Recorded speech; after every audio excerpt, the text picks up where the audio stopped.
Hi, guys, and welcome to Kim's Corner, where I discuss books, give a little inspiration, and also talk about hair, like this one. If you haven't checked out the last episode, the last video I did about this one is very nice. I like this one too. Actually, I like them all.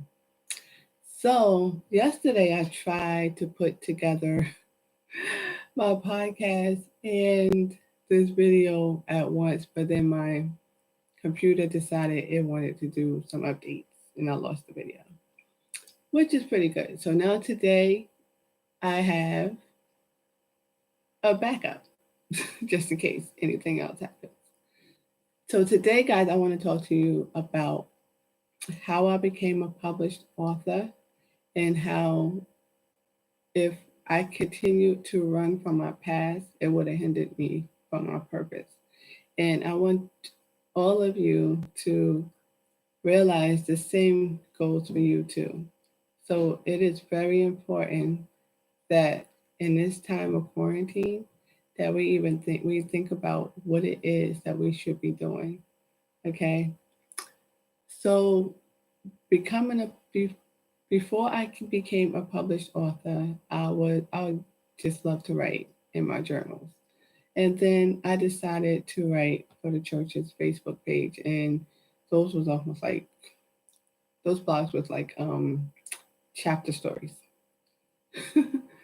But that was okay. I loved it, and my mentor was like, well, "You're going to write a book," and he even gave me a title of that book, and I'm like, okay, I kind of like pushed it off to the side.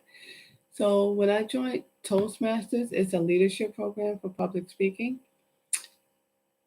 I thought after finishing the 10 speeches, I thought, yeah, this is it. I've been watching Les Brown, Lisa Nichols, all the great public speakers. And then I was like, yes, this is what I'm going to do. I am going to put all these pieces together and I am going to tell a great story and I'm going to make money.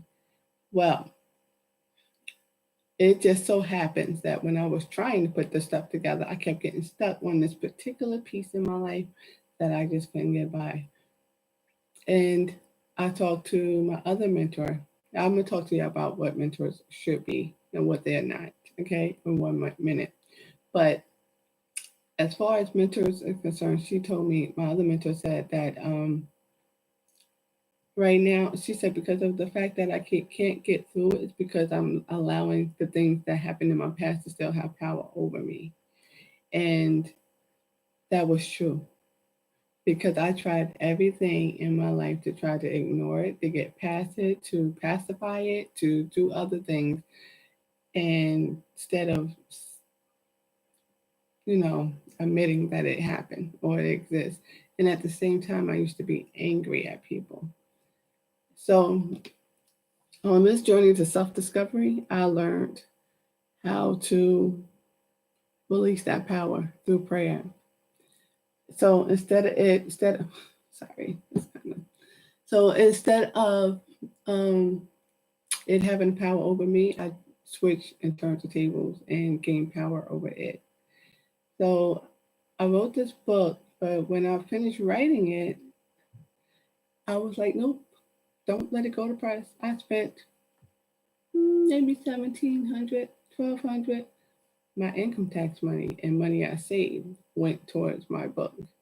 And where everybody else was going shopping, I was putting money to the side to do this project.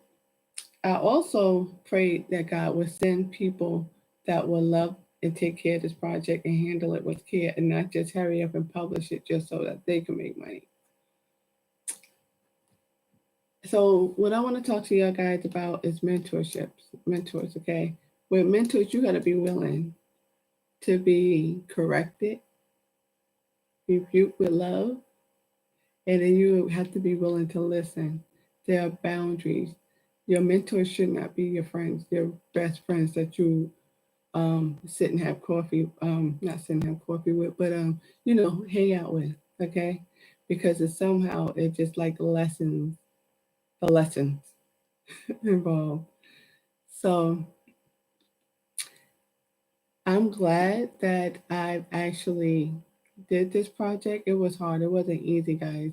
And the fact that it just baffles me how people just love to sell their story and make money. And I'm like actually struggling, trying to, not trying to make money, but just being out there talking about it. But see, every day, daily, it's a time I have to continue to pray and help me. Like this right here, is absolutely the biggest step I ever had to take with telling my stories and directing you to the website. It was it is on Amazon, but as a published author in a newly established nonprofit, I would ask that you please get it from my website. As an entrepreneur. So, also, this is what I did first, guys. This is my vision board. This white binder, it has my writings in it, and I'll show you in a moment. This is my writings. I know the people's a little bit, I'm trying to do it to the side. Don't ask me why, but I'm surprised I found it. Yeah. So, and this is the copy of my book. Ta-da! Finding Love and Healing in the Pen. And this book goes, and in this book, the nonprofit was birthed. The nonprofit name is His Unlikely Source. His unlikely source are those who have overcome improbable odds and challenges in their lives and willing to give back to those who may be struggling and thinking that they are alone on their journey. Um, so yes, pick it up, guys. You'll enjoy it. I mean, it will break chains. You will get some revelations, and hopefully that there will be discussions done in families. I also I posted a blog maybe a few days ago, and that blog is called Secrets. And you guys should really get look on www.hisunlikelysource.org. Is there. And I kind of like tweaked it a little bit. I hope I didn't tweak it too much. That's me. But guys, so I'm trying this video again. I hope it makes it out to you guys. Let me know. I know I'm looking over here because I got two cameras going at the same time just in case. But I wanted to tell you all that your pain has purpose. Okay? I know you can't see it right now, but there's a lesson in it. And I pray for God's comfort and peace, and that your eyes will be open, your spiritual mind will be open, that you'll be able to pray and ask God, what is it that He will want you to be doing at this moment? My release and how I began healing was through my writing. And I can't tell you how many people have came to me and said thank you. And at the same time, I'm like, oh, I didn't do anything. Actually, it wasn't just me. It was God's pushing and leading. It was the fact that I have mom, an aunt, uncle, now a granddaughter. I have a daughter. I have a spiritual daughter. I have spiritual nieces. And it's like, I don't want that kind of stuff to be on my hands. So, I mean, I want it to be out there. I want them to know that they too can get over it. They not over it, but they can get through it. All right. And there's somebody else who has gone through it. Like with alopecia, I talk about alopecia.